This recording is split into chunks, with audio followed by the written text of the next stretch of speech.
You're listening to KDKR, Decatur, Dallas, Fort Worth, and KYJC Commerce. Portions of KDKR's daily programming do not necessarily reflect the views of the management or staff. Prudent Money with Bob Brooks is sponsored by the Prudent Money Foundation on 91.3. Well, trying to make decisions about your investments. Today we're going to take a look. Stay tuned for Prudent Money.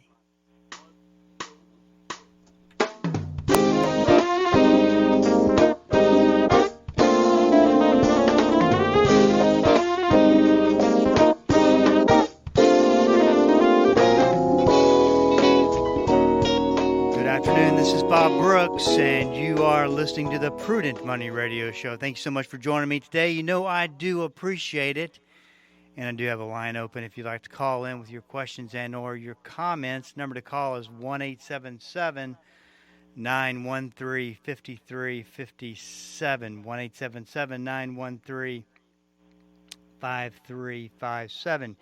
You can also go to the website at www.prudentmoney.com. Go to the Ask Bob section and send a question in, and we'll get you taken care of. That's all at the website, www.prudentmoney.com. 1-877-913-5357.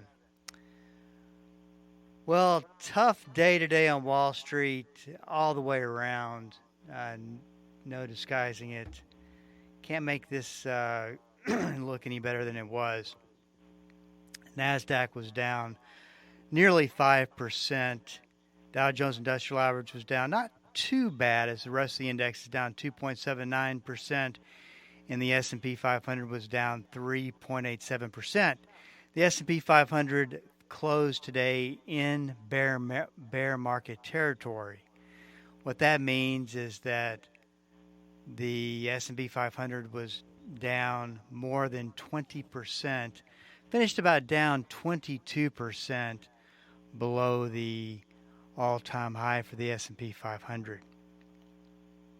Dow Jones Industrial Average is not quite there yet in bear market territory. NASDAQ is firmly in bear market territory, down 33% last time I checked, did the math, 33%. Now, one thing that nobody's talking about is the bond market. And I got to think that there are a lot of people who thought that I'm going to be conservative, I'm going to be safe with my money, and I'm going to invest in bonds. Interest rates today went way higher. What we watch is the 10-year Treasury bond, and the interest rate on the 10-year Treasury bond was up 6.66%. I think it was over 6, maybe the 6.6 is, I can't remember if that's right or wrong, but it's definitely over 6%. That is a very big increase in interest rates.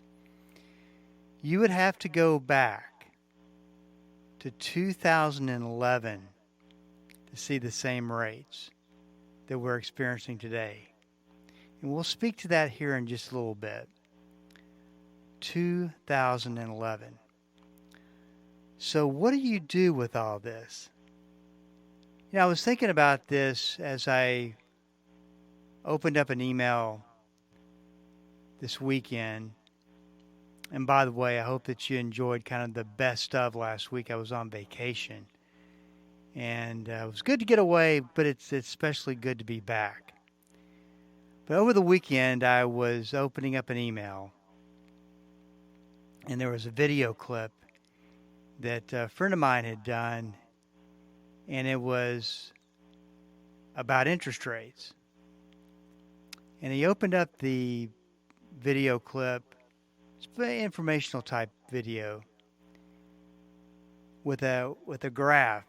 Now, I looked at this graph, and I thought to myself, I think I know what this graph is. Now, I should be able to look at just about any graph and tell you what it is as far as financially related. But I hesitated. Then I figured it out pretty quick. But I had to really think about what it was that he was talking about.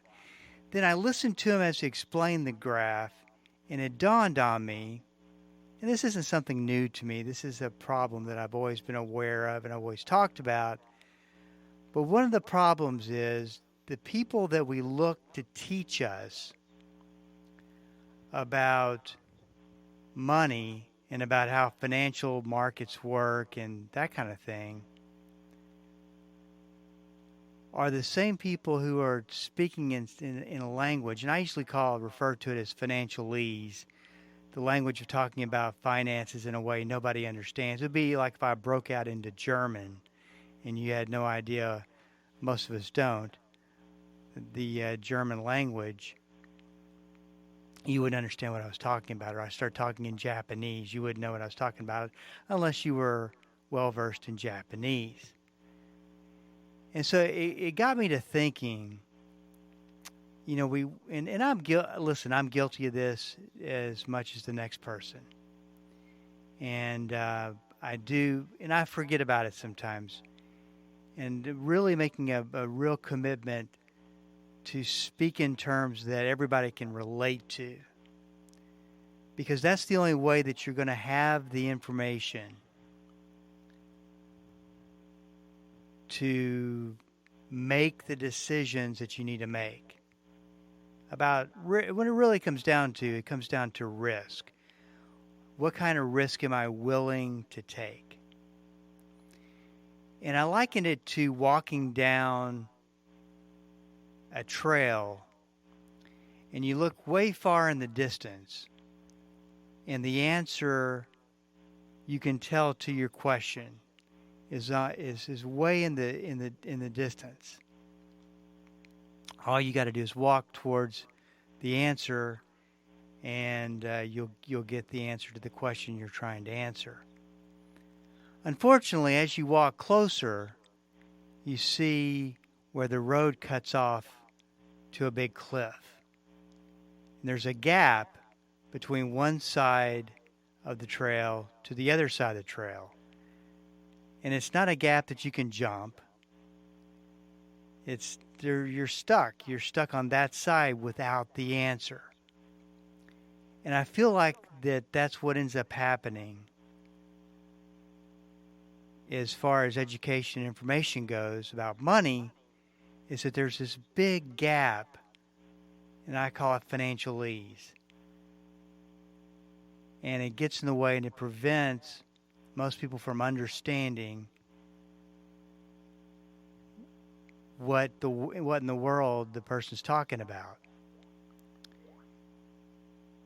And then you've got politicians that tell you everything is okay. You've got pop culture finance, who takes it extremely to the other side, oversimplifies it, makes it sound like 1 + 2 is always 3, when, as I've told you, 1 + 2 sometimes is 4 when we're talking about money. 1 + 2 is sometimes 6 when we're talking about money. It's not always 3, because there's always a lot of change. There's a lot of dynamics that complicate money. So the answer's somewhere in between. It's not as simple as pop culture finance makes it out to be. It's not as complicated as most financial people make it out to be. The answer's somewhere in the middle. And then once again, bring back up politicians. And this isn't picking on President Biden. He said it, not me. But it's just not right. It's not true. Most politicians make it sound like everything's okay, everything's is turning around, everything's going to be okay, and everything will eventually be okay. But it's in the meantime that it's not. But at a White House address, he boasted that the average American household has increased their savings and lowered debt since his inauguration.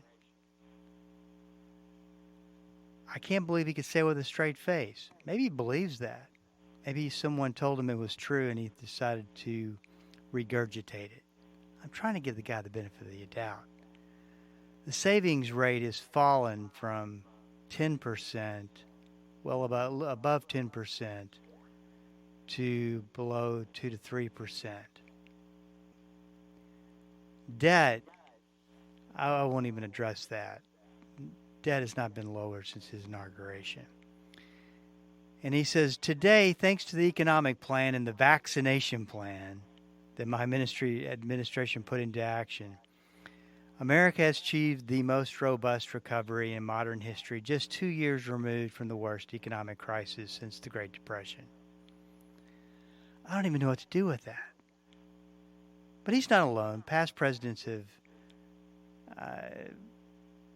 colored some of the things that they said in different shades that weren't really the real shade, if that makes any sense. Disposable personal income is trending down. Personal spending between last month and this month is almost down almost down 100%. Personal income is down. I misspoke on personal savings. It's not down to 2 and something percent. It's 4.4%, but down from 6.2%. And then he says core inflation, and core inflation is when you take the inflation rate and you take out food and gas. Now, to boast about core inflation moderating, whatever moderating is supposed to mean, is kind of a joke without looking at the inflation rate of gas, which is at all-time highs, in food, which last time I checked, because I do the grocery shopping in my house, 20 to 25%. It's got to be the inflation rate. So I think we need to pack those numbers back. Actually, it'd be nice to see the real numbers, wouldn't it? But you're trying to process all this and make decisions along with financial ease being the backdrop. We'll talk a little bit more about this in a second. I'm up against a break. 1-877-913-5357. This is Bob Brooks. Stick around. I'll be right back. The Word for Today is excited to announce the new official online home for the ministry of Pastor Chuck Smith and Kay Smith, pastorchuck.org. At pastorchuck.org, you'll have instant access to thousands of hours of verse-by-verse teaching by Pastor Chuck Smith from Genesis through Revelation, and full access to special messages on subjects such as prophecy and much, much more. Also at pastorchuck.org, a full library of great teachings by Kay Smith, and a section where you can read some of Pastor Chuck's books online, all free of charge.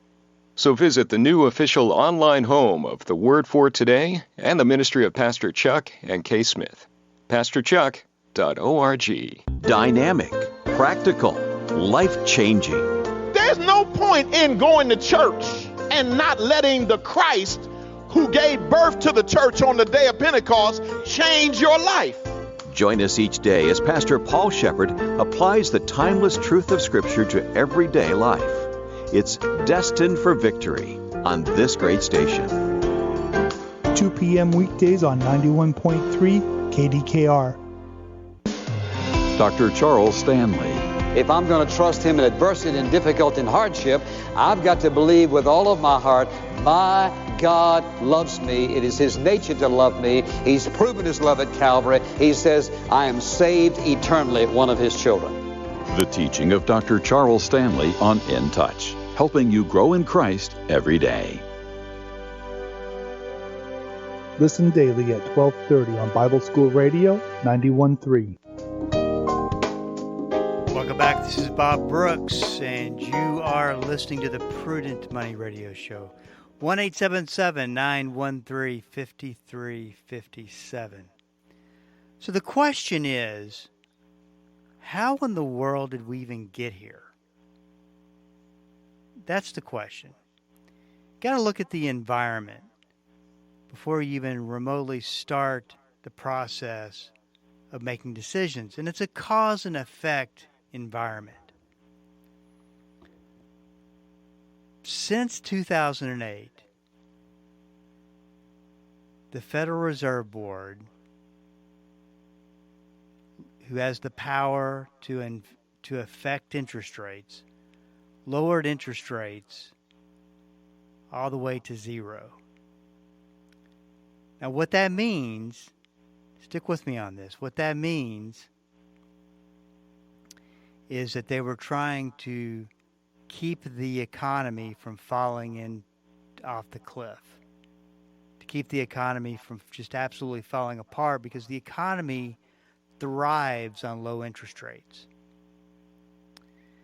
Now, what the government did wrong in 2008, and I know it's easy to armchair quarterback on Monday morning and talk about what didn't work on Sunday, but I do believe it's true. What the government did wrong was they went way overboard in taking things over. But there's always an agenda for that, because that's how governments work. They see Rahm Emanuel, who was on President Obama's cabinet, said never always take advantage of a good crisis or something like that. And they did, and they took over so much of the landscape of the financial system, way more than we have time to talk about. On top of that, the Federal Reserve Board lowered interest rates down to zero, and at the same time, they provided access to easy money by printing money. Now, I know that doesn't make sense, maybe, but basically, you can either increase the money supply or you can decrease the money supply. And they have control over that. So they increased the money supply, which the economy liked. Now, the market likes all of this. And ultimately what happens, it creates great imbalances amongst the financial system. And imbalances are created by what are cured by what we're seeing today. But they also create inflation. And we're seeing massive amounts of inflation. And what this does, at some point, inflation gets the attention of consumers and they stop buying stuff. They stop doing things. We had the fortunate opportunity to be invited to go on a trip to Cape Cod. Never been there. In fact, I think that's probably the furthest north I've ever been. No, I take that back. I've been to Canada. But it's not supposed to be high season there. But yet, it looked vacant compared to what I thought it should look like. But every time you went to have a meal, I mean, it started off with a hamburger being at $18 and everything else $25 to $30, $35, $40 a plate. Now, I don't have any desire to go spend that kind of money again. And every time we went out to eat, it wasn't any fun because I knew I didn't want to be spending that kind of money. So you got this massive amount of inflation. Ultimately, it depresses economic activity. I was talking to somebody earlier today, and I was talking about, we're having this conversation about inflation and talking about its effects, and we are one conversation of millions upon millions of people having these conversations. Can't believe gasoline prices are so high. And, once again, inflation's effect on food is unbelievable. And this is a different type of inflation. We're not only getting hit with gas prices and food prices. It's a supply, it's classic economics, supply and demand.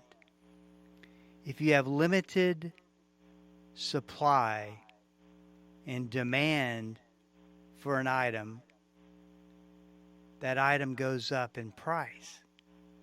Because they can, if you're willing to pay more money because there's a limited supply, they're going to charge more money.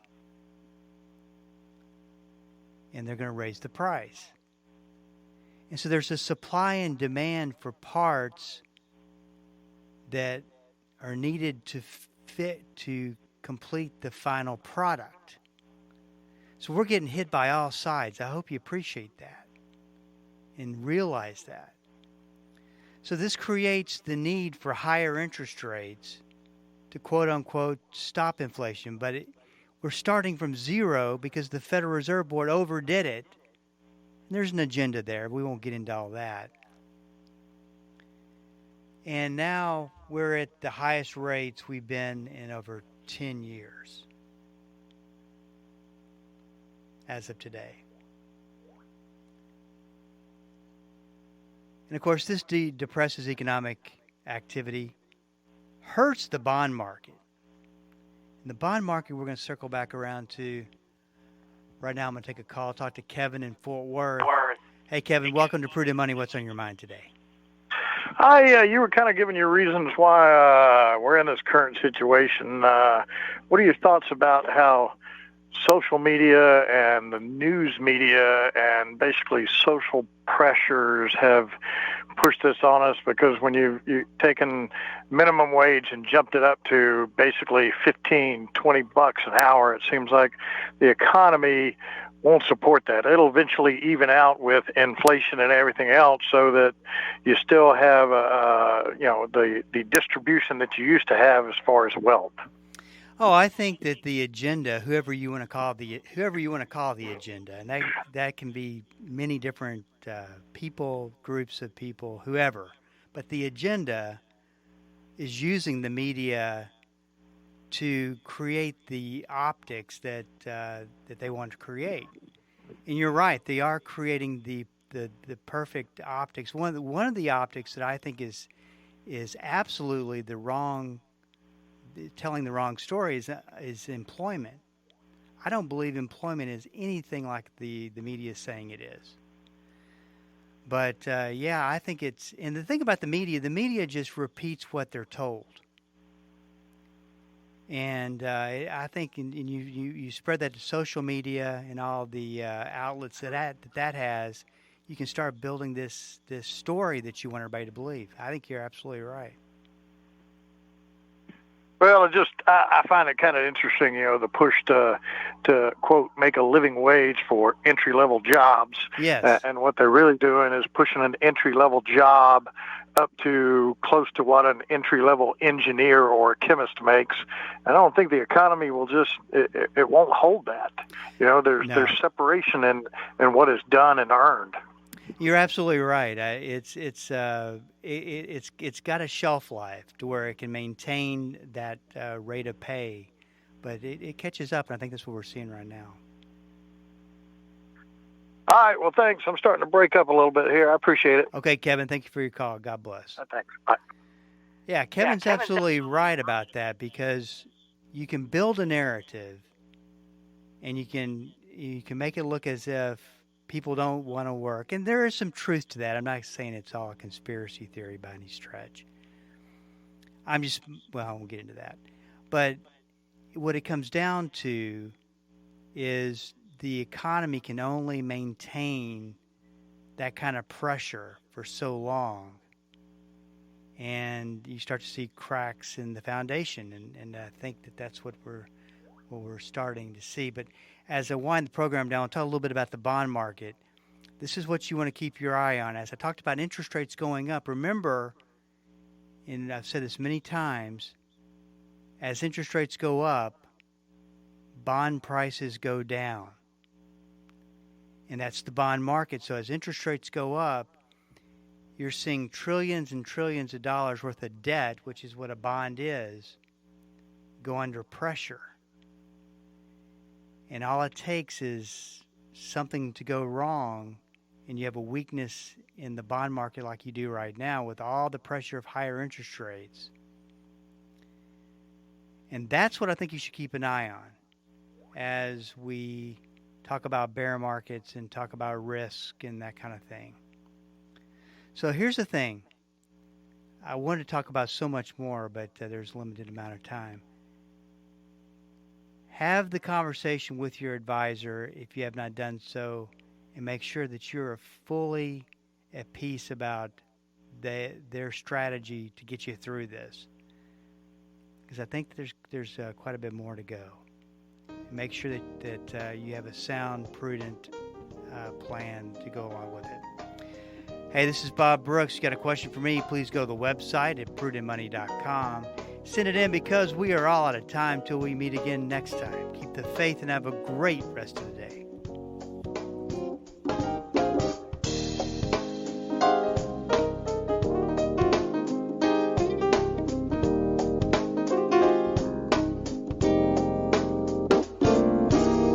That's all the time we have for today. Questions or comments for Bob, or to find out more great information like what you've just heard, visit www.prudentmoney.com. Be sure to join Bob Brooks again for the next edition of Prudent Money.